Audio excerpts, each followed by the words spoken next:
Hola, mi amo Padre Junipero Serra, and I'm going to take you on a tour of Mission San Juan Capistrano. I founded this mission in 1776 and is the 7th mission of the 21 California missions. The first thing you will see as you walk past the entrance to the left is the olive millstone. This millstone was used to crush olives to make olive oil, which was then used for medicine and cooking purposes.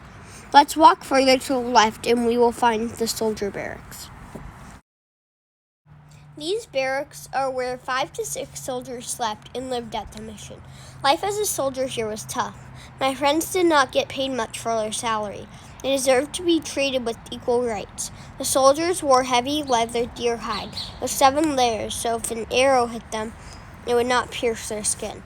They also carried around shields made of heavy metals and muskets for protection. However, they did not do much soldiering.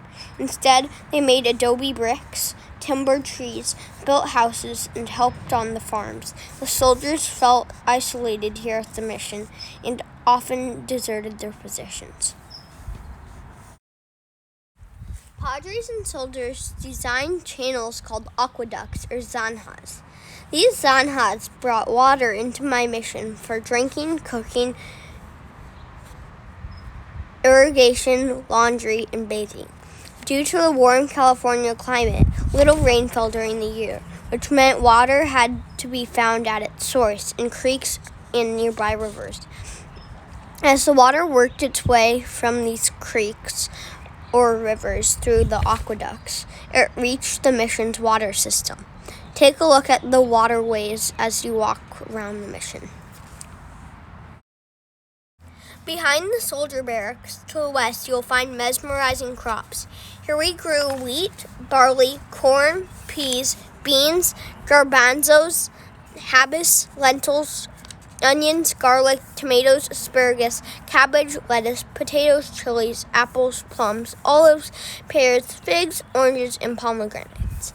The men and older boys mostly farmed, planted, harvested, and did other farming needs, while women and older girls were busy weaving and preparing food.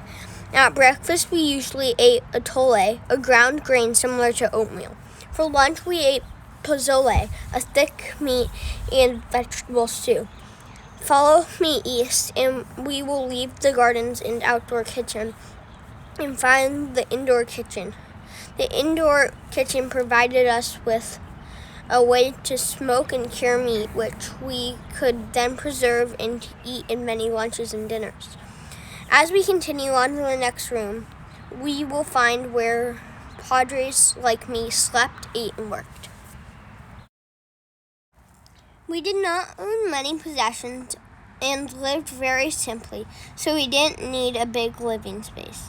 As you can see, if you look at the dining table, there's a copper pot where we Padres enjoyed hot chocolate. Sometimes in my office, I sat with traders to exchange goods.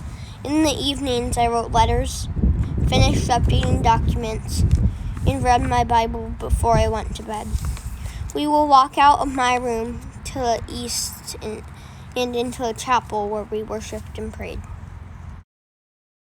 An average day for those living at the mission started and ended with the ringing of the bells.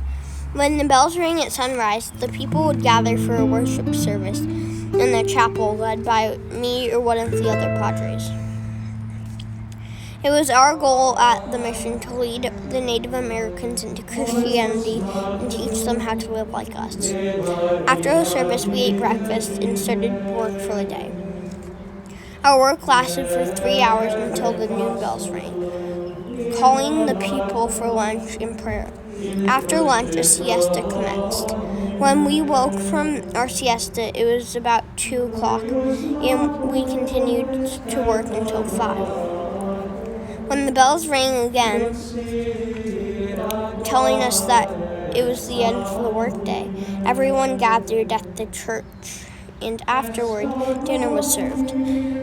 The day's final ringing of the bells around 9 o'clock announced the evening curfew and bedtime. Walk with me east outside the chapel to a cemetery.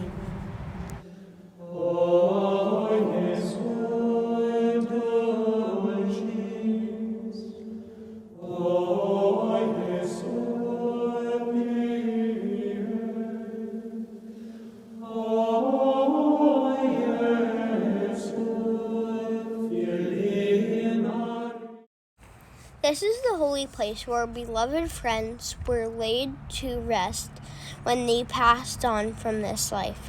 Sadly, a lot of people buried here were killed by new disease that we brought when we came to California.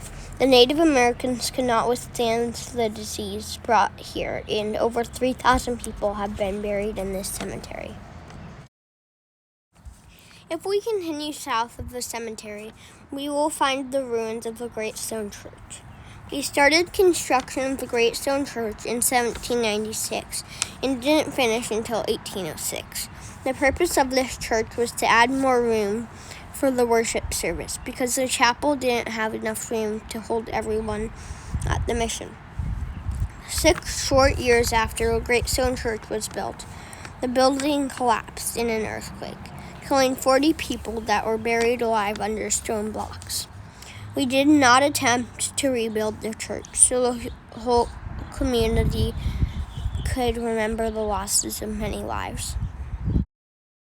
Thank you for touring the San Juan Capistrano mission with me. Best wishes to you. May the Lord shine his light upon you and bless you. Peace be with you all.